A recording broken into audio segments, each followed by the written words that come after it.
안녕하세요. 카이스트 창업원 최승호입니다. 매월 진행할 원치톡, 오늘은 11월 오늘은 핀테크 스타트업의 이야기를 들어보도록 하겠습니다.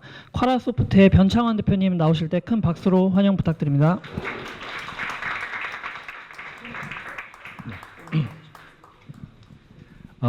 네, 안녕하십니까. 저는 AI 딥러닝 기술로 금융투자 가이드를 제공하고 있는 쿼라소프트의 변창환 대표입니다.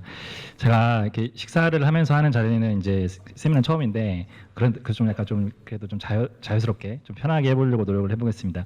제가 궁금한 게 하나 있는데 저도 이제 카이스트 여기에서 이제 컴퓨터를 전공했던 이제 선배로서 이제 그 학생들의 어떤 관심사항 같은 걸 궁금해요. 일단은 AI에 관심이 있으신 분, AI. 네, AI 굉장히 많네요. 그리고 스타트업, 창업, 스타트업. 오, 굉장히 많네요. 마지막 예입니다. 금융에 관심 있으신 분. 예, 저는 마지막 질문에 가장 적을 거라고 생각했었는데 굉장히 또 많으신 분들이 손을 들어주시네요. 알겠습니다. 오늘 사실은 이제 그 선배로서 제 이야기를 하기도 하겠지만 방금 말한 그 세 가지가 겹쳐 있는 이야기. 그것도 어떻게 보면은 제가 20년 동안 그러니까 학교에 입학을 해서 20년 동안 있었던 이야기들을 실제 있었던 일과 사례들을 들면서 좀 한번 편하게 얘기해 보고 싶네요. 궁금한 거 있으시면은 이제 끝나시고 편하게 질문 주시면 좋을 것 같고요. 쿼라소프트는 현재 그 서울에 그 본사가 있고 여의도에 있습니다. 여의도 뉴욕에 본사가 있고 그다음에 싱가포르에 제 100% 이제 자회사가 하나 있습니다. 제 이야기를 좀 하자면은 저는 이제 광주과학고를 98년도에 졸업해서 바로 그 카이스트에 입학을 했어요. 여러분처럼. 그리고 그 전산학과를 이제 무학과로 입학했다가 전 처음에 개인적으로 수학을 굉장히 좋아해가지고 수학과 갈 줄 알았는데 수학 선생님이 그때 그랬어요. 지금 계신지 모르겠지만 교수님께서 수학하지 말고 컴퓨터와 영어만 해라. 그래서 했었는데 정말 진짜 그게 사연이 되는지 몰라도 그 학과를 선정할 때 컴퓨터를 선정을 했었고요. 지금 생각해보면 좀 잘한 것 같긴 합니다. 그런데 이제 대학교를 다니다가 휴학을 했어요. 그리고 창업을 해서 EK 프로젝트라는 회사를 창업을 해서 CTO를 근무를 했었었는데 사실 이제 여러분들 솔직히 말씀을 드리면 제가 그 창업을 하게 된 그때 당시 이유는 첫사랑의 실패 때문에 그렇습니다. 네, 대학교 때 굉장히 좋아하던 친구 한 명 있었는데 같은 대학에 다니는 친구였는데 그 친구랑 물론 그때는 제가 그 사랑을 잘 몰라가지고 그랬었는데 그 친구도 저를 좋아했다 하더라고요. 근데 어쨌든 저는 상처를 받아서 학교를 떠나겠다는 생각으로 하던 차에 형님 두 분께서 학교 선배님 두 분께서 같이 창업을 해보자 해서 그렇게 해서 좀 하게 됐는데 젊었을 때는 좀 약간 그런 게 있었어요. 좀 무모한 것도 있었고. 그 첫사랑 그분은 지금 굉장히 세계적으로 유명한 물리학 박사님이 되셨어요. 이제 지금도 뭐 아주 유명하신 분이셨는데 이름을 언급 안 하겠습니다.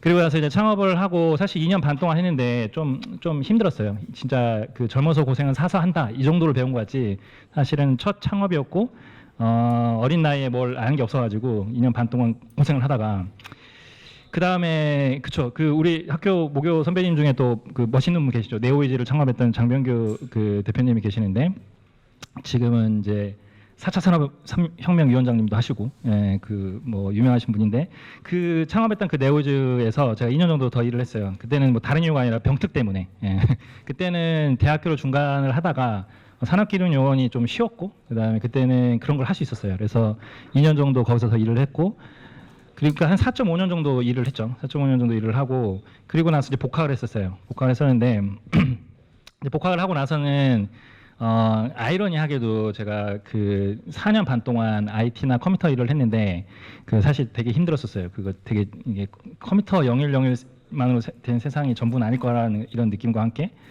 뭔가 다른 일을 그러니까 바꾸고 싶어가지고 복학을 해서는 그걸 했어요. 그 비즈니스 이코노미 프로그램이 아직도 있나요? 저희 학교에.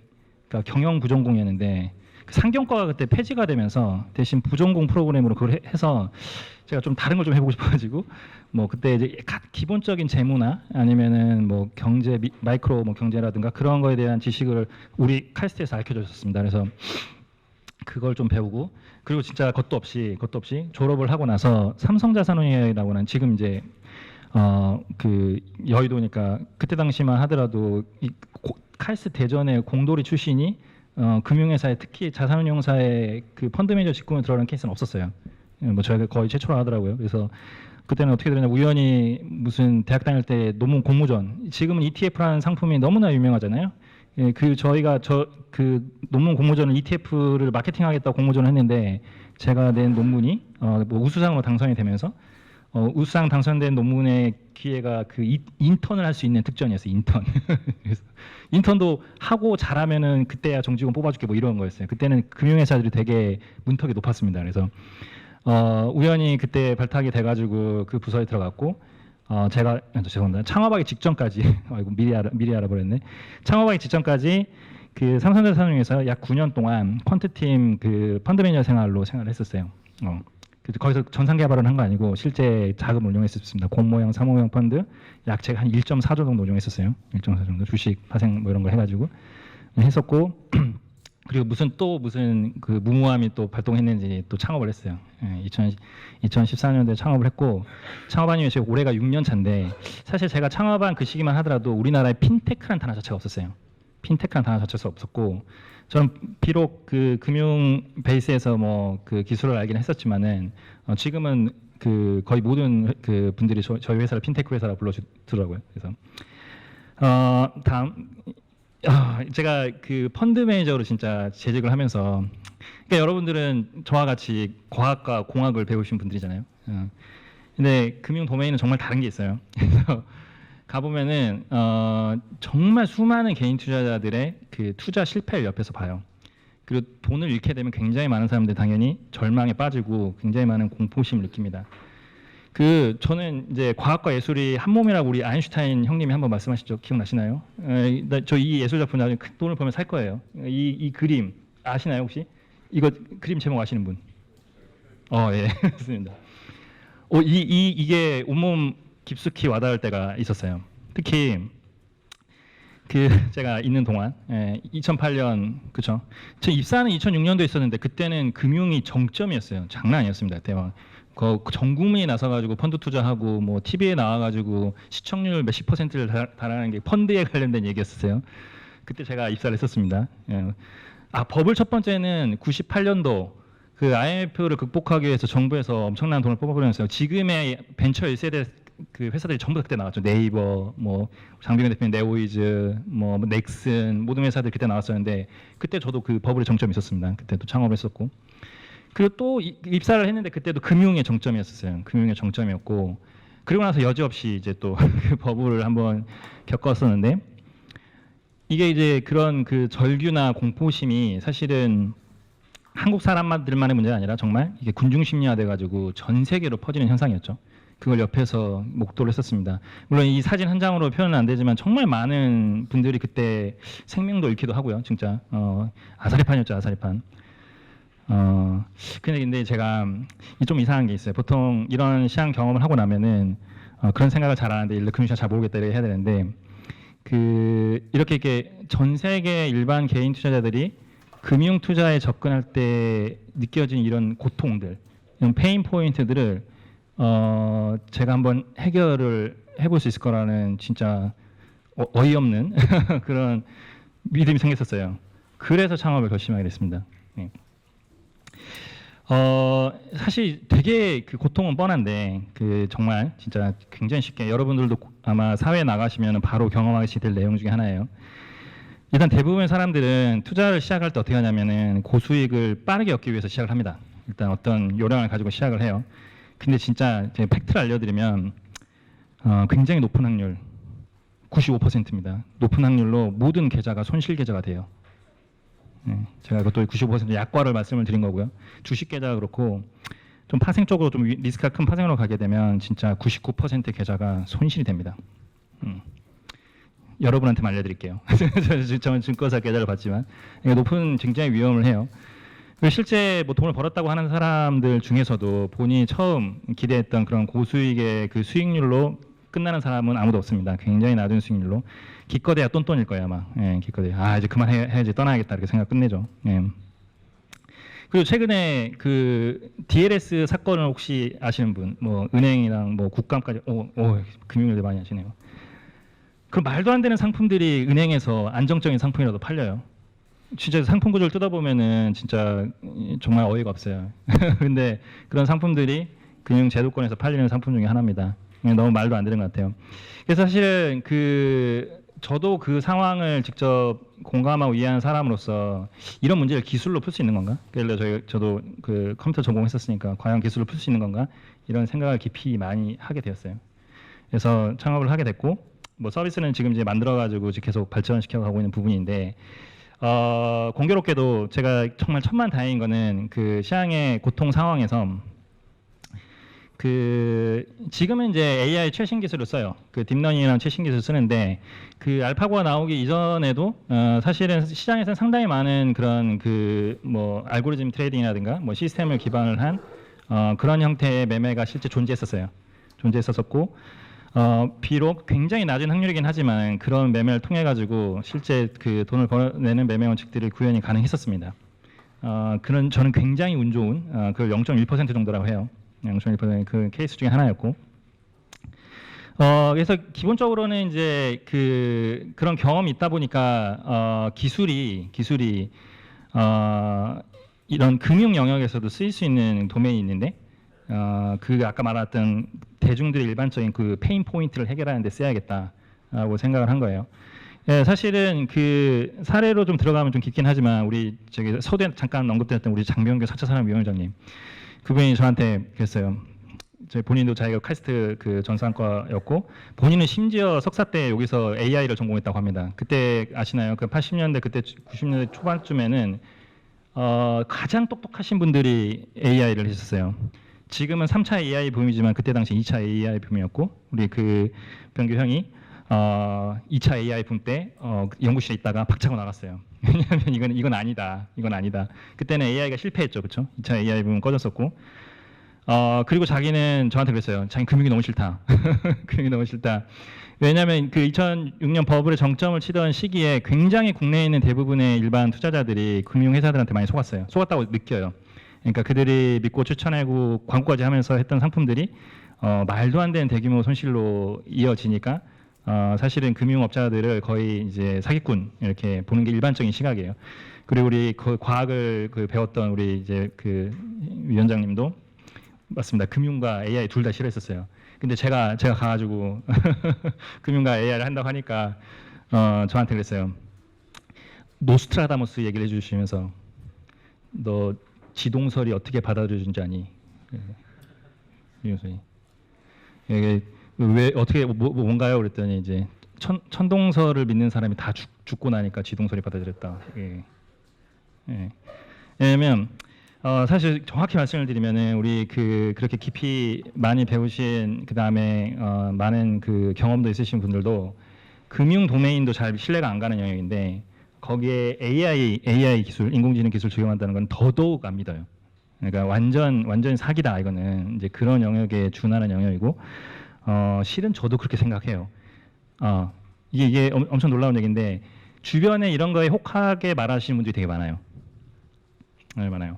그리고 저도 그거를 온몸으로 그런 이제 어떻게 보면은 그 이야기를 듣고 다닙니다. 사실 어제는 이제 저희랑 그 협업 관계에 있는 이제 미래에셋 대우에 가서도 금융 AI 관련된 주제를 가서 발표를 했었는데 당연히 어딜 가나 굉장히 많은 공격적인 질문들이 나옵니다.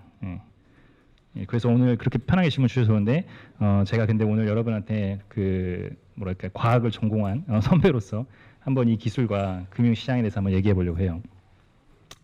뭐 이런 걸 해요. 전 세계 3만 종목의 그 주식 종목에 대한 그다음 금융 지표에 대한 전망을 해요. 그 전망은 사실 누구나 할 수도 있어요. 애널리스트들이 하는 역할이랑 비슷하다고 생각하면 돼요. 근데 애널리스트도 인간의 그 지능을 갖고 있잖아요. 인간 지능과 이제 딥러닝은 사실 서로 유사하다고 이제 봐도 되는 시기까지 온 것 같아요. 그래서 전망은 할 수 있습니다. 분석도 할 수 있고요. 그거에 대한 설명도 해줄 수가 있어요. 그리고 심지어 내가 지금 생각해보니 많이 올 것 같다. 종목 당연히 찾아낼 수 있죠. 그렇죠? 여러분도 찾아낼 수 있습니다. 당연히 AI도 그래서 찾아낼 수 있어요. 실제 고객들이 여기에 또 돈도 써요. 그러니까 이제 정보를 하기 위해서. 왜냐면 이제 자기가 시간이 좀 부족할 수도 있고 아니면은 자기가 해봤더니 늘 잘 안 되는 영역이니까 아까 95%의 실패 확률을 고려하세요. 그 대부분의 투자를 들어간 사람들은 결국에는 손해를 보기 때문에 무언가를 구세주를 찾게 됩니다. 그래서 그 현재 저희 서비스가 그 집중하고 있는 거 뭐냐면 이제 아까 그 대형 그 금융위기를 겪으면서 금융시장에 있는 페인 포인트를 해결해 보자. 제가 도전했던 일 그거의 마침표가 사실은 지금 올해 일어나고 있어요. 그간 이제 6년간 규제 때문에 힘들어서 실제 그 대중들한테 실제 의미 있는 형태의 펀드 상품 스스로가 펀드 매니저가 될 수 있는 그런 상품 만들고 싶었는데 전통적인 금융 상품에 대한 그 안타까움이 있으니까 규제 때문에 어려웠었어요. 다행히 올해 상당히 많은 게 풀렸어요. 그래서 그 미래에셋 대우하고는 글로벌 시장을 제가 열면서 가장 중요하게 생각했던 건 뭐냐면 이런 투자 행위에 가장 중요한 거는 몰빵을 하면 안 돼요. 그러니까 분산을 해야 돼요. 위험을 분산을 해야 되는데 위험을 분산하는 게 가장 좋은 방법들은 이런 식으로 글로벌 시장을 열어야 돼요. 한국 시장만 박스권이 있는데 계속 있을 수는 없죠. 미국 시장 너무 좋잖아요, 그렇죠? 이제 그런 거 다 리스크인데 그런 부분을 고려했는데 해외 거래 분산을 열다 보면 문제가 생겨요. 이놈의 환전 수수료가 말도 안 되게 비용이 많이 들어가지고 그거를 하면서까지 해외 투자하는 거는 미친 짓이에요. 할 필요가 없어요. 할 필요가. 근데 그거를 펀드 스킴처럼 일반 개인이 소액으로도 그 투자 비중을 조정해가면서 예를 들어 애플 1,000원, 뭐 아마존 500원 뭐 이렇게 투자가 가능하시겠어요? 여러분 10만 원 놓고 그렇죠? 지금은 불가능해요. 근데 저희가 그걸 할 수 있는 기술을 가지고 저희 쿼라가 BM 특허를 가지고 있는데 가지고 이제 샌드박 신청을 해서 빠르면 이번 달 나올 것 같아요. 그리고 이제 구체적으로는 그 매매 가이드라는 게 있어요. 실은 이런 얘기를 이제 오늘 드리고 싶은데 전망은 누구나 할 수 있어요. 전망은 할 수 있고 전망에 기초해서 누구나 투자를 시작할 수도 있어요. 근데 실제 그 궁극적인 투자 성과와 결과로 이어지는 거는 실제 대응을 잘해야 돼요. 그 투자 시장에서 대응이라는 건 뭐냐면 어떻게 사고 팔지, 어느 쯤에 사고 어느 쯤에 빠져나올지, 그렇죠? 어느 정도 보유할지 이런 구체적인 부분이 있어요. 그리고 가장 중요한 거는 얼마나 투자할지. 내가 100이라는 걸 가지고 있는데 얼마만큼 투자를 해야 될지. 그걸 전문 용어로 머니 매니지먼트라고 해요. 거의 거기에 모든 성패가 갈려 있어요. 그렇죠? 근데 그 부분에 관련된 AI 기술까지 붙여가지고 서비스가 나올 겁니다. 좋아요. 이거는 이제 제가 그리는 이 시장에 있는 페인 포인트, 고통의 문제를 해결하기 위한 저의 솔루션인데 실은 이제 그 금융 AI 얘기를 구체적으로 한번 해볼게요. 금융 도메인과 AI. 다행히 저희를 그래도 이 사기꾼이 판을 치는 이 금융과 AI도 사기꾼이 판을 쳐요. 아무튼 이 영역 내에서 저희를 다행히 믿어주는 신뢰자 투자자분들이 선행 투자자 계셨어요. 그래서 영국계 벤처 캐피탈인 킹슬리고요. 저분들은 전부 다 금융맨들이에요. 뭐 크레딧 스위스 출신들이라든가 뭐 그런 전통 금융맨들 출신인데 미래를 내다본 거죠. 금융시장 미래를 내다본 거고, 그다음에 잘 아시는 그 넥슨 그 게임 회사의 그 NSC에서 저희 선행 투자를 좀 해주셨고요. 그리고 그간 뭐 욕도 많이 먹지만 전통적인 금융업자들도 저희의 기술을 좀 사가가지고 제가 좀 약을 팔아가지고 돈 좀 벌었었어요. 한 13억 정도. 근데 더 이상 B2B는 안 해요. 저희 궁극적인 목적이 B2B는 아니니까. 그래서 그간 이제 선행 투자자들과 금융기관의 신뢰는 있었었는데 도대체 왜 그럴까 생각을 해보면 가트너라고 하는 회사 혹시 아시나요? 가트너. 가트너를 알 정도면 그래도 많이 했네요. 가트너는 이제 글로벌리 유명한 이제 시장 조사 기관이에요. 전문 리서치 기관이고, 그 굉장히 공신력 있는 그 곳 중에 하나입니다. 근데 그 가트너가 최근에 9월 몇 달 전이죠. 9월 말경에 쿼라를 이제 쿨밴더로 선정했는데 쿨밴더 주제가 뭐냐면 AI for 핀테크 in Asia Pacific이에요. 이분들이 이제 전 세계 모든 회사와 금융기관들의 그 네트워크가 있기 때문에 시장을 다 뒤져본 거예요. 뒤져본 거. 근데 그 카라를 왜 그 쿨밴더로 선정했냐 이유가 있어요. 그 이유에 그 문장의 첫 문장에 나오는 걸 제가 따온 거예요. 따와 보니까 영어로 제가 정확히 번역했는지 모르겠지만 더 퓨의 의미가 뭔가요? 더 퓨. 제가 알기로는 조금 있다가 아니라 제 영어 실력에 의하면 거의 없다 맞죠? 거의 없다. 예, 거의 없다. 더 퓨, 딥러닝 이네이블드 로봇 맞아요. 그러니까 최신 AI 기술이라 부를 수 있는 딥러닝을 금융시장에 적용한 데는 거의 없다. 거의 없다. 아까 그 말씀을 믿어보시면 돼요. 여기는 사기가 판을 치는 영역이라 그 두 개가 교집합인 영역이 이쪽 영역이라 없다고 보시면 될 것 같아요. 근데 카라는 그런 회사라고 가트너가 그렇게 조사를 해줬어요. 그리고 진짜 거짓말 하나도 안 하고 굉장히 많은 사람들이 저희한테 와서 물어봐요. 어떻게 하는 거냐? 야, 나는 해보는데 안 되는데 너는 왜 되냐? 진짜예요. 다른 투자사들도 와요. 투자사들도 다 AI 한다는 업체 가서 이제 유력에게 물어보면은 딥러닝 쓰는 곳은 아무것도 없다. 근데 왜 너희는 대놓고 딥러닝 쓴다고 하냐? 예. 너 사기 아니야? 이렇게 진짜 그렇게 물어봐요. 예. 제가 그래서 보통 이런 것까지 잘 안 하는데 여기 오른쪽 왼쪽에 보시면은 이 SK증권의 도장이 찍혀져 있는 계좌의 매매 내역이에요. 거의 책자로 있어요. 책자로. 사실 저는 딥러닝 기술이 나오기 이전에 시장에서 기존의 퀀트 기법 또는 아니면 뭐 시스템 기법 아니면 다양한 머니매니저 기법으로 7년 넘게 한 해도 깨먹지 않고 그놈의 어렵다고 하는 파생 계좌에서 수익을 낸 적이 있었어요. 레코드와 매매 거래 내역들 있죠. 다만 저게 꼭 대중들한테 전달될 수 있을 거가 저희 문제예요, 그렇죠? 그런 의미 있는 뭔가 원칙이라든가 아니면은 전달할 만한 가치가 있다고 하면 대중들한테 전달할 수가 있는 건가? 또 하나, 저게 매매 레코드가 있다고 해서 저게 증명되는 건 아니에요. 아이러니한 건데 10년간 좋은 펀드 성과도 LTCM 사태를 아시나요? 롱텀 캐피탈 매니지먼트, 그렇죠? 그분들도 굉장히 똑똑하신 분들이었어요. 근데 그걸 파산을 봐서 금융시장에서는 좋아. 펀드 레코드가 있다고 해도 믿지 않아요. 그러니까 저의 문제는 그거였었어요.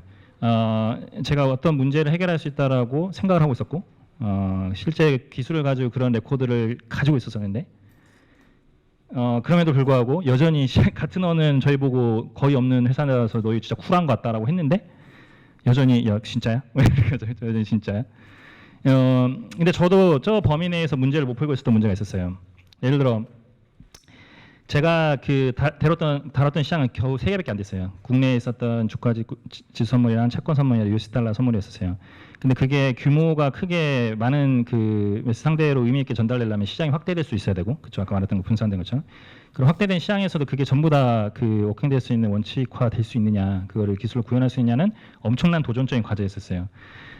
딥러닝 사회상에서 용어로 얘기하면은 동그라미나 세모나 정사각형을 찾아내려 하면 우리 손쉬운 코딩 알고리즘으로 찾아낼 수 있죠. 여러분도 당장 할 수 있을 거예요. 근데 개와 고양이를 분류해봐라 했을 때는 못했었어요. 저희가 못했어요. 똑같은 문제를 저도 겪고 있었어요. 그러니까 일부 굉장히 간단한 시장, 적은 정보만 있는 시장 내에서 문제들은 동그라미 세모 찾는 문제였던 것 같아요. 그거는 찾을 수 있었어요. 근데 광범위한 형태의 금융시장에 적용했을 때도 그게 기술로서 원칙화될 수 있느냐? 그거는 저도 도전적인 과제였어요. 근데 그럴 때 제가 이 기술을 만난 거예요. 딥마인드 많은 분들이 존경하죠. 이분들이 자기네 기술을 공개했어요. 2010년도에 논문을 통해 가지고 공개를 했고, 그 논문을 통해서 공개된 기술 중에 본인들이 알파고를 때 만들었던 기술, 강화학습 알고리즘이 있어요. A3C라고 들어봤는지 모르겠지만. 딥큐 네트워크들은 많이 아시지만 이제 최신 강화학습 알고리즘이 만들어졌고, 이게 임의의 게임들을 잘해요. 그냥 뭐 조이스틱 있는 건 다 잘해요. 아타리 게임이나 둠 같은 게임도 잘하고. 사실 이분들이 놀라운 걸 발견한 것 같아요. 인간의 뇌의 원리를 좀 발견한 것 같아요. 뇌의 원리를. 그리고 실제 그걸 작동하는 형태로 기술로서 구현을 했었고, 사실 저희는 저걸 적용하고 있어요. 저걸 적용하고 있는데, 그럼 도대체 남들은 다 안 된다고 하는데 왜 저희만 된다고 하냐? 내가 사기꾼이 아니고 우리 후배들한테 제가 전달할 수 있는 내용이 뭘까? 이제 금융 도메인의 얘기를 좀 해야 될 것 같아요. 금융 도메인에 대한 얘기.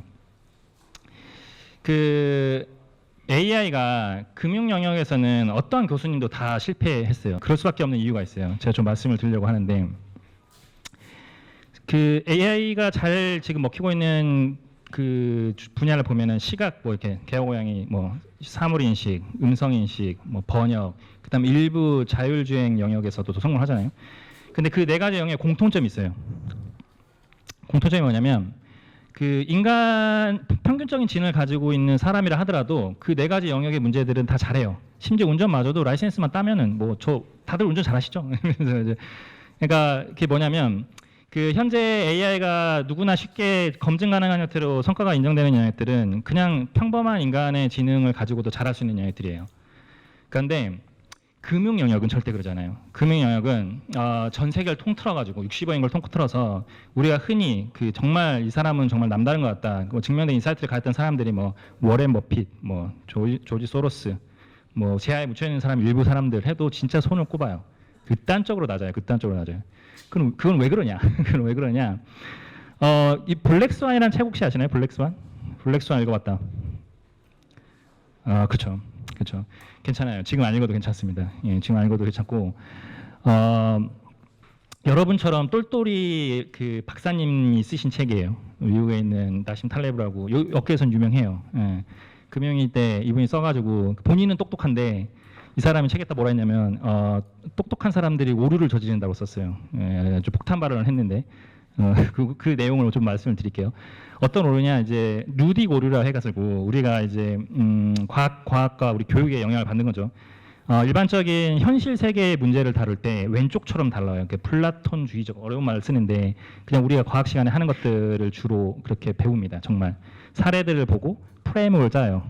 그 다음에 틀을 짠 다음에 이대로 시장이 움직이는 것 같아. 그래서 그걸 적용을 합니다. 간단한 원리를 해요. 진짜 그렇게 접근을 해요. 근데 이제 블랙스완의 핵심 포인트는 그런 프레임이 틀릴 때가 있다. 그리고 오히려 그런 프레임을 믿고 덤비다가 금융시장에서 너가 큰 참패를 맛본다.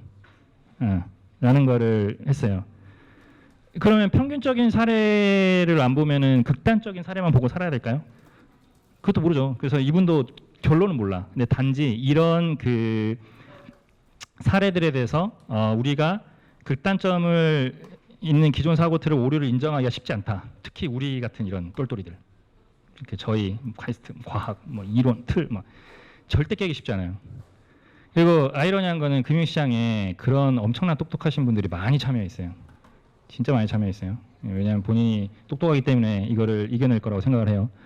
그러다 보니까 발생하는 현상들이 있어요. 그래서 발생하는 현상들이 있는데, 자, 제가 저도 과학자니까 그 블랙스완의 저자만 하더라도 그때는 인공지능 기술이 발전이 안 했나 봐. 그래서 자기가 말하는 거를 주장할 수 있는 거에 대한 근거를 댈 수가 없었어요. 과학적인 데이터나 실험을 통해서 이런 사례가 있을 것도 같은데 너무 많이 맞는 것도 같은데 뭐 성급한 일반화가 아니야? 왜냐하면 말 그대로 극단적인 사례라는 거는 너무나 가끔 발생하는 건데 그 사례를 들어가지고 증명한다는 건 말이 안 되잖아요, 그렇죠? 우리 다 알잖아요. 근데 제가 진짜 그 다른 분이 하도 이제 저도 저희를 공격하니까 그래서 방어해 보려고 실험을 한번 해봤어요. 뭐 어떤 실험을 해봤냐면은 그 아까 방금 말씀했던 그 딥마인드에서 2016년도에 발표했던 그 강화학습 알고리즘 그거를 가지고 동일한 인풋, 그다음에 동일한 그 네트워크의 하이퍼 파라미터들, 그러니까 동일한 뇌의 용량이라고 보시겠죠. 그리고 마지막에 뭐만 달리했냐? 리워드만 달리해서 뭘 만들어봤냐면 제가 영어로는 북스마트, 우리나라 말로는 헛똑똑이라고 하는데 나신 탈레브가 콕 집었던 그 루딕 오류를 증명해 보려고 한번 만들어봤어요. 북스마트 AI를. 그 왼쪽 위에 보시면은 그 리워드 풍선 보이시죠? 굉장히 학습이 잘해요. 그게 뭐냐면 트레인 구간이에요. 위에 두 개가 트레인 구간인데 학습 구간에서는 정말 이 파란색이 그 성과라고 보시면 돼요. 어떤 종목을 들이대도 저렇게 잘할 수가 없어요. 진짜 이게 진짜 너 진짜 최고다. 이 친구를 가지고 너 진짜 정말 잘하니까 내가 돈을 맡길 테니까 네가 한번 직접 해봐. 그래가지고 아래쪽이 실전이에요. 실전 최근 3년 한 번도 공부한 적이 없었던 그런 시장. 보기 좋게 계속 그쪽에 또 깨지죠. 보기 좋게 깨져요. 두 번째는 그 제가 그래도 그 아까 메메랄 코드에서 보여드린 것처럼 이 시장에 도대체 뭐가 있냐. 그러니까 그런 시장에 사실 배울 게 거의 없는데 배울 게 없는데 시장의 과거를 통해서 역사를 통해서 병법 같은 걸 배울 수 있어요. 예를 들어 적이 쳐들어올지 말지 예상하는 공부를 해봤자 아무 쓸모가 없겠죠. 실제 전쟁에 나갔는데 내가 지금 적이 쳐들어올지 말지 맞춰가지고 무슨 의미가 있겠어요. 적이 쳐들어올 수도 있고 아닐 수도 있어요. 그럼 뭘 해야 돼요? 수비는 어떻게 하고 방어는 어떻게 하고 언제든 쳐들지 몰라도 늘 대비를 해야겠죠. 그런 게 이제 손자병법에 사실 나와 있어요. 적은 우리를 속이기도 하고, 그렇죠? 기만하기도 하고, 언제 쳐들어올지도 모르고 우리의 예상을 뒤집을 때 더 큰 게 나오겠죠, 그렇죠? 정확히 그런 그 병법은 과거를 통해서 익힐 수 있어요. 그렇죠? 실제 해보면 되니까. 이렇게 하는 건 똑같아요. 실제 전투는 아니어도 과거 전투와 똑같은 형태의 최악의 상황에 처해본 상황 내에서도 생존해서 승리를 이끌어라. 이런 리워드를 줄 수가 있겠죠, 그렇죠? 잘 기억해 두세요. 이거는 배울 수가 있어요. 역사를 통해서 배울 수 있는 것들 중에 있어요. 그래서 저희 AI 기술에서 그런 걸 배우라고 해봤어요. 그런 원칙들을. 그리고 이 친구들은 물론 트레인 구간은 그 절대적인 값을 볼까요? 저기 뭐 5.5까지 갔었죠. 5.5까지 갔었는데 동일한 데이터였으니까 그 스케일은 비교 가능해요. 학습도 잘 안 돼요. 한 2 정도까지 갈까 말까 해요. 막 엄청 힘들어. 그것도 오래 걸리고. 응? 그 원칙을 배우는 건 더 오래 걸리는 거야. 학교에서 시험 성적에 점수 잘 받는 건 쉽지만 실제 나와가지고 이 치열한 전쟁터 같은 그 금융시장에서 생존하는 방법을 터득하기 되게 어려운 거예요. 그렇죠? 근데 그렇게 그 힘들게 배운 친구들은 실제 실전에 나가보면 굉장히 잘해요. 굉장히 잘해요. 물론 이거 2개 정도만 가지고 가면 여러분 또 성급한 일반에 오르라고 하니까 그래서 그 대상 범위를 엄청 넓혀도 비슷한 결과가 나와요. 그 시가총액 상위 300일 종목을 가지고 뭐 동일한 3년간의 테스트 기간에 그 전체 기간 동안에 일반적인 투자 종목의 그 바이 앤 홀드의 켈리라고 하는 값이 있는데 그 단순한 수익률하고 좀 다르게 성과 측정 지표 중에 하나예요. 그 켈리 값이 2.97%라는 거는 내가 가진 돈이 100이 있으면은 한 3% 정도 투자하면 적절한 것 같다. 그러니까 투자 베팅 규모의 비례적인 값을 알려주는 게 좋고 음수일 땐 투자하지 말라는 거예요. 손해 본다고. 그래서 실제로 그 최근 3년간의 종목들이 투자하기 나쁘지 않았던 거예요. 2.97%면 파지티브니까. 근데 진짜 그놈의 북스마트 AI는 학교에서 그 저기 쳐들어올지 안 들어올지 그것만 열심히 뭐 예상하는 것만 연구했던 그 친구들은 실전에 나가보면 아무런 쓸모가 없어요. 심지어 그냥 아무것도 안 해된 것보다 더 안 좋은 성과가 나와요. 근데 만일 우리가 과거를 통해 가지고 그 적절한 걸 배울 수 있다. 그런 원칙 같은 걸 배울 수 있다. 당연히 남들보다 잘할 수 있어요. 그런 결과들이 나오고 심지어 그게 서로 맞잡고 있어요. 그러니까 맞잡고 있다는 게 뭐냐면 북스마트 AI와 카라 AI가 실제 시장에 존재합니다. 그러니까 잘 생각해 보면 그 최신 AI 기술은 인간의 뇌를 원리를 모방했잖아요. 그렇죠? 지금은 사실 그 사람들의 그 모든 머리가 다 딥러닝 같이 보여요. 딥러닝 인지처럼 보이는데 시장에 참여하는 수많은 사람들 중에서는 여전히 북스마트 AI로 시장을 접근해요. 그러면 상대적으로 그래요. 그 시장에서 상대적으로 돈을 잃게 되면 아까 그리고 굉장히 높은 확률로 돈을 잃는다고 했었잖아요. 95% 확률로. 심지어 시장이 좋아도 돈을 그런 결과가 나와요. 그런 상황에서 그 상대적으로 그 사람들이 잃었던 반대급부가 누가 가져가냐? 그렇죠? 이렇게 가져와요. 그리고 그걸 단순히 운이 좋다고 얘기를 해요. 아, 난 운이 좋았다. 그냥 아무것도 몰랐는데. 그래서 이렇게 그냥 잘 살았는데. 네. 실제로 그게 금융시장에서도 존재하는 현상이고 나심 탈레브는 그거를 약간 인문학적으로 설명을 했지만은 최신 AI 기술이 발전이 되면서 사실은 이거를 이제는 과학적인 영역에서도 실험을 해볼 수가 있는 것 같아요. 어떤 면에서는 우리가 지금 학교에 있으니까 우리도 배우는 입장이잖아요. 그렇죠? 배우는 입장이고 과학기술도 배우는 입장인데 우리 미래의 어린이들이 나중에 금융시장에서 뭘 배워야 되냐 할 때 그런 방향을 지침을 줄지도 모르겠어요. 그렇죠? 예. 그래서 제가 이거 관련해서 저도 그 이런 오류를 경험했던 사람이라 저희 컨텐츠를 한번 만들어 봤는데 이거 한번 잠깐만 그 짧은 동영상인데 한번 봐주시면 감사하겠습니다. 여러분 안녕하세요. 투자를 배워가고 있는 투알몬 투리니 코쇼입니다. 오늘도 저는 어떤 정보로 투자자들을 다 꼬셔하고 투자자들에게 도움이 되는 알짜 정보를 전달하려고 해요. 투리니 코쇼가 요즘 새로 배운 게 있습니다. 여러분들은 혹시 아셨나요? 바로 똑똑한 사람들이 사실 투자에 실패를 하는 케이스가 많다는 거예요. 아니 이게 무슨 소리냐고요? 똑똑하니까 돈도 잘 버는 거, 투자도 잘하는 거 당연한 거 아니었나요? 물론 많은 똑똑한 분들 중에 투자를 정말 잘하시는 분들도 계시겠죠. 하지만 오늘 제가 설명드릴 오류는 이런 똑똑한 분들이 자주 빠지는 경우를 말한다고 합니다. 일례로 우리나라 최고 명문대 S대에서 투자에 대해 가르치는 C 교수님 사례가 참 유명해요. 투자를 잘 알려주는 첫 수업에서 교수님이 이러십니다. 여러분, 주식 투자 절대로 하지 마십시오. 그럼 사람들이 막 웃어요. 투자를 가르치기로 한 교수님이 첫 수업부터 투자를 하지 말라고 하시니까 이분이 사실 투자로 돈도 많이 벌으셨다가 엄청 손해를 많이 봤다는 전설적인 이야기가 있습니다. 오늘 제가 알려드릴 이야기는 뭐라고요? 똑똑한 사람들이 하는 오류, 정확한 명칭은 유딕 오류, 다른 말로는 헛똑똑이 오류. 단어만 들어도 대충 감이 오시겠지만 어떤 배경에서 이런 이야기가 나왔는지 설명해드리겠습니다. 고고싱! 옛날에 뚱부톤이와 조은 박사 같이 살았대요. 왠지 이름만 들어도 그림이 그려지시나요? 뚱부톤 뚱보토니는 객관적으로는 과체중은 아닌데 다만 체형 탓에 어떤 옷을 입어도 어울리지 않아 보였대요.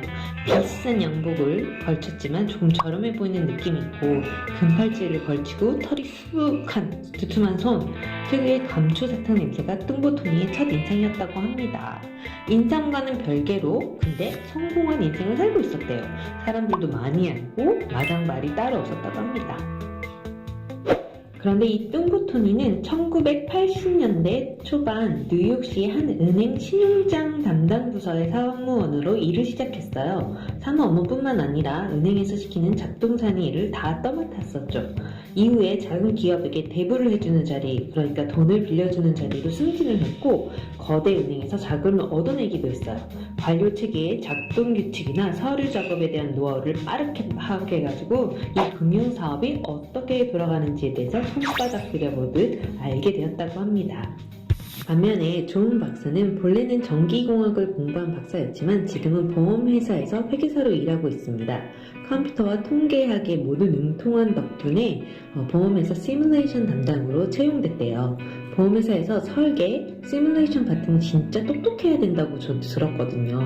그분의 생김새는 이렇습니다. 꼬장꼬장하게 마른 체격, 검은 양복에 안경을 쓴 사람. 존 박사는 근면하고 합리적이고 신자적인 사람이었어요. 토니와는 반대로 얼마나 열심히 일을 했는지 존 박사의 근무 시간과 여가 시간 사이에는 넘을 수 없는 선이 그어져 보였대요. 존 박사와 뚱보토니는 극과 극처럼 보이는데 이런 두 명이 동전 던지기에 대해서 토론을 하게 되었습니다. 앞면이 나올 확률, 뒷면이 나올 확률 어떻게 될까요?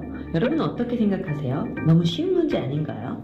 존 박사는 당연히 50%이지 앞 또는 뒤 둘 중에 하나이니까 2분의 1의 확률. 여러분도 이렇게 생각하지 않으셨나요? 저도 그렇게 생각했었는데 아닌가?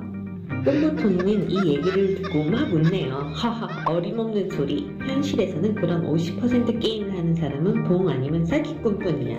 공정한 게임 기대하다니. 하하. 현실은 99번 던져서 모두 뒷면이 나왔다면 동전의 앞뒤 확률이 똑같다는 가정이 무조건 잘못된 거지.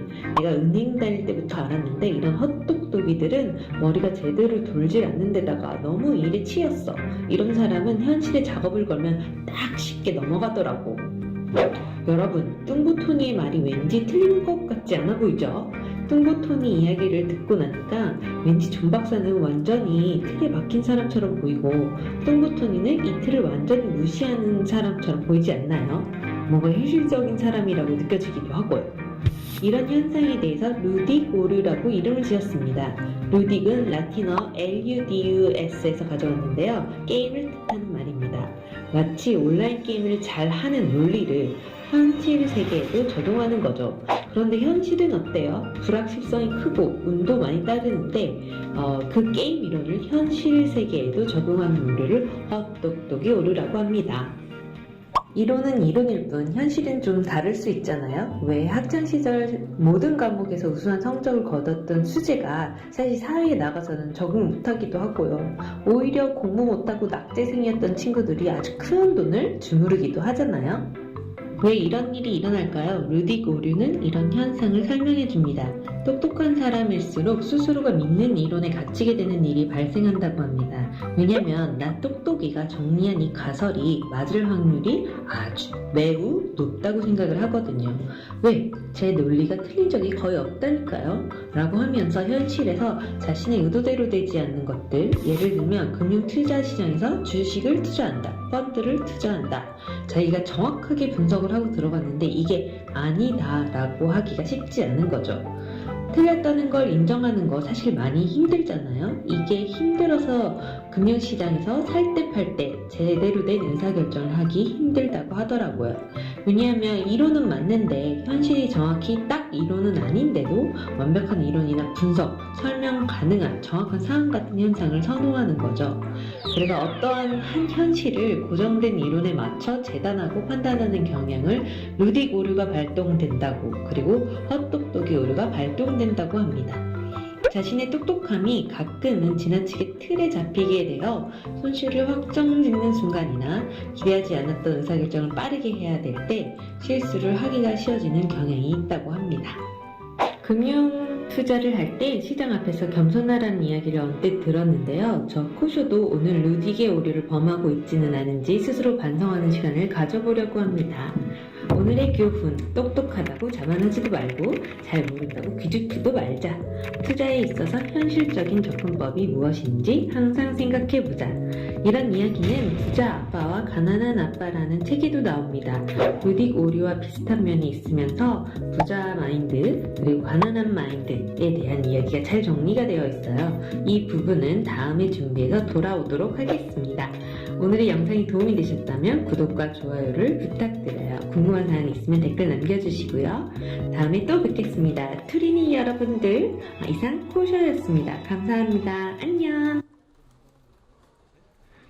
네, 저도 선배로서 후배님들한테 그리고 굉장히 공부를 잘하시는 그 후배님한테 진짜 딱 이걸 하나 말해주고 싶어요. 제가 금융시장에 들어가고 나서 사실은 금융위기 겪고 나서 참패를 겪은 다음에 처음으로 제가 금융시장에 들어간 걸 후회한 적이 있었습니다. 차라리 그 기술로 저희 네이버에 가서 검색 기술이랑 개발하고 있을 거지 왜 금융시장에 들어가서 되지도 않는 그러니까 뭔가 만들어낼 수 없는 그런 데에 함몰됐을까 생각하면서 후회한 적이 있었었는데 오히려 지금은 금융시장의 경험을 하면서 그리고 그 사기와 그 봉이 판치는 그 세상을 경험하면서 하나 제가 크게 배운 게 있다고 생각을 해요. 저는 철저하게 이 루딕 오류라는 게 과학적 이론 말고 현실 세계에 있어서 우리가 스스로 좀 받아들여야 되는 그런 부분들인데 금융시장에서 그런 걸 저는 배울 수 있었던 것 같아요. 이제 마지막에 얘기하면 제가 사실은 가제를 3번의 버블을 겪으면서 이렇게 얘기를 했는데 실제로 98년도 이후에 그 다음에 2006년도 또 금융 버블 이후에 지금 핀테크 버블 아니면은 스타트업 버블이라고 할 수도 있죠. 예, 지금이 또 3번째 버블 같다는 느낌이 들어요. 그리고 많은 경우에는 이제 버블이 정점을 치는 순간에 많이 합류하는 경우가 있죠, 그렇죠?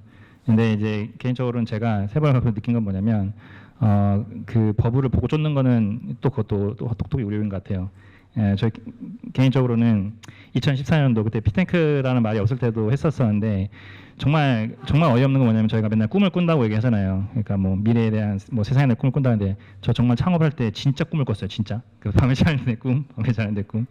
그래서 꼭 약간 태몽처럼 제가 꿨던 창업 꿈을 잠깐 마무리 드리면 진짜 약간 바다, 검색 바다를 한 쪽에서 이런 큰 고래가 하늘로 이렇게 솟구쳐 오르는 그 꿈을 한번 꾼 적이 있었어요. 창업 직전에.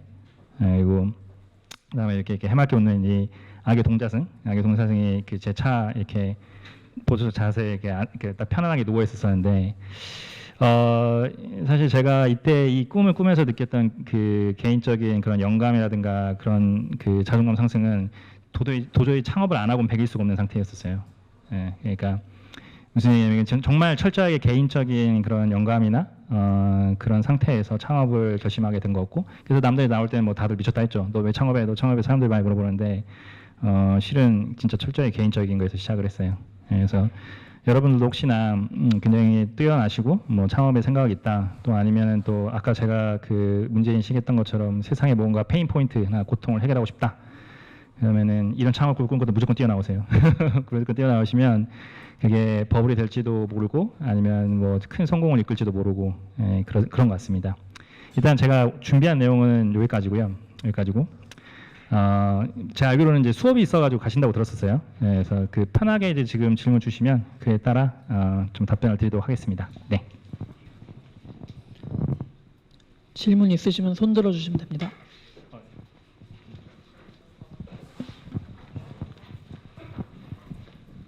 네, 강연 잘 들었습니다. 그냥 하시는 사업 관련해서 질문이 있는데요. 지금 하고 계신 게 추천만 하시는 건지 아니면은 자산 운용까지 생각을 하고 계신 건지 궁금합니다. 네. 저희가 이제 쿠션은 아까 플랜을 말씀드렸던 것처럼 하이브리드 금융 상품으로서 본인의 돈을 넣어서 자산 관리까지 할 수 있는 형태의 상품으로 바라보고 있고요. 소액이라 하더라도 이제 전통적인 금융상품과는 다른 괴리를 하고 있는 건 뭐냐면 뭐 누가 돈을 잘 번다고 해서 펀드맨한테 돈을 맡기는 그런 형태의 서비스는 하지 않고 각자가 이렇게 똘똘한 AI 보조 애널리스트, AI 보조 트레이더를 옆에 두고 본인 스스로 단돈 10만 원이어도 자기만의 매니저가 되는 거죠, 본인이. 지시하는 대로 가장 역할을 잘해줄 녀석들을 제공을 해서 하이브리드 금융 상품, 그래서 인공지능과 인간지능이 공존할 수 있는 그런 걸 만들고 있습니다. 예. 네, 그러면 그 한 가지 더 질문드리고 싶은데 그러면은 그 투자가 장기도 있고 약간 단기로 사고 팔고 하는 그런 투자도 있는데 어느 투자를 중점적으로 보고 계시고 또 AI를 만들 때 학습하시는 게 그 주가의 기술적 변화만 하시는지 아니면은 거시 그 매크로도 영향 그 입력을 하시는지 궁금합니다. 일단은 이제 투자 기간도 저희가 일주일, 한 달, 3개월 그것도 그 투자자가 선택할 수 있게 돼 있어요. 그거에 적합한 형태의 시장 변동성이나 그런 걸 고려해서 가이드를 할 수 있게 돼 있고 그것도 본인이 선택할 수 있는 취향인 거죠. 그다음에 이제 그 매크로 지표도 다 늦습니다. 예, 단순히 기술 지표만으로는 한계가 있고 그래서 그 뭐 저희가 지금 사용하는 전 세계 38개의 금융 지표들을 전부 다 인풋으로 쓰고 있어요. 네.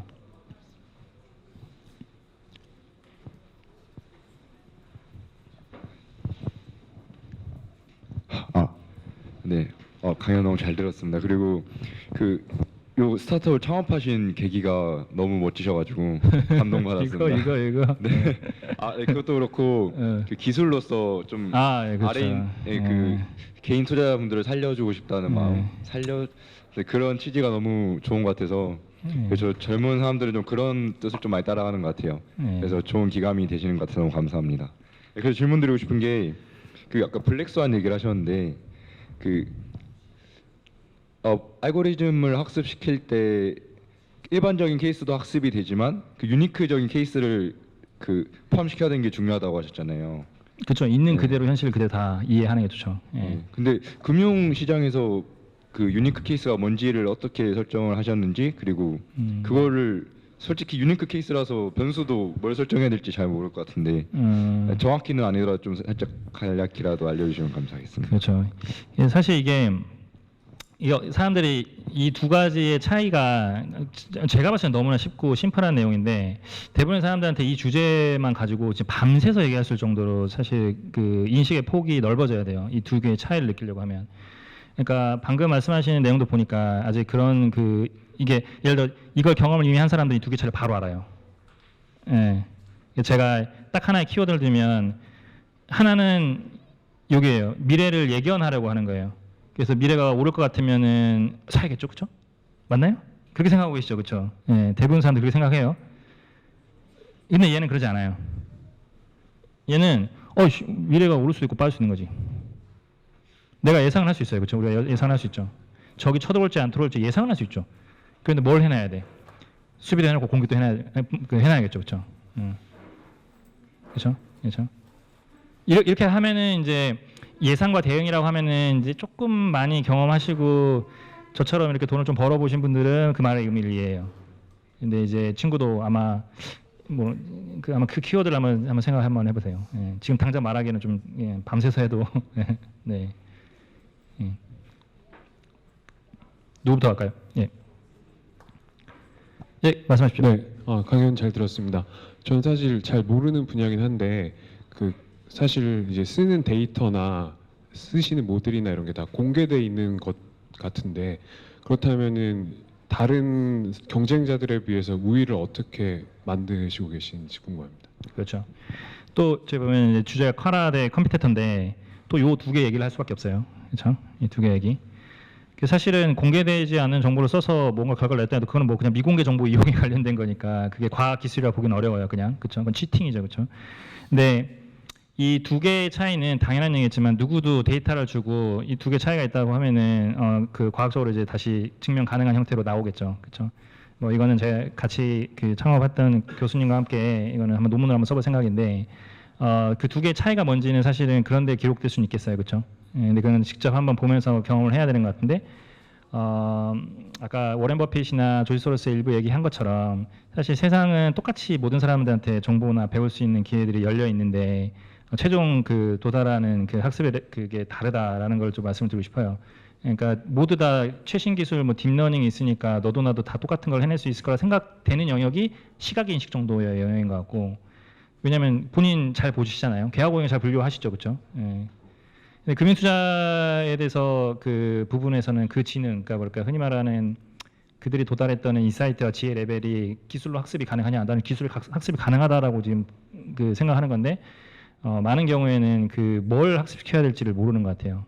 예, 그렇죠. 왜냐하면 본인이 그 인사이트에 도달해본 적이 없어서 그런가 봐. 그렇게 생각이 드네요. 예. 네.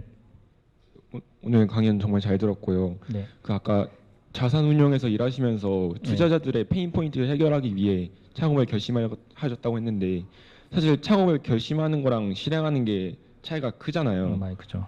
그래서 제가 궁금한 게 창업을 결심을 했고 이제 그거를 실행하려고 노력하는 과정에서 약간 어떻게 계획을 세웠는지 그 계획을 세우는 과정이 좀 궁금합니다. 아주 좋은 생각인 것 같아요. 아, 그렇구나. 사실 저도 창업을 회사 다니면서 결심하고 나서 실제 창업까지 2년이 걸렸어요. 왜냐면 이제 그 결혼을 그때 이제 그 해서 아기까지 있었는데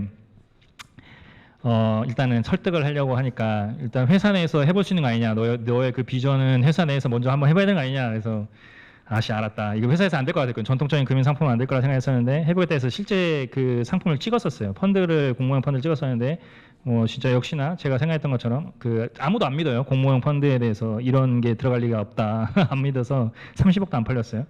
그래서 이제 한번 해봤으니까 이제 나가도 되지. 그리고 그 사이에 이제 그때는 저는 이제 투자 자금을 받아서 먼저 시작하는지 몰랐었어요. 전 제 돈으로 원래 모든 사업은 자기 돈으로 하는 거 아닌가 그래서 열심히 저축을 해가지고 진짜 열심히 시드머니 모았고 그 다음에 모르겠어요. 저는 이제 사업을 한번 해봐서 그런데 사람이 정말 중요해요. 사람이.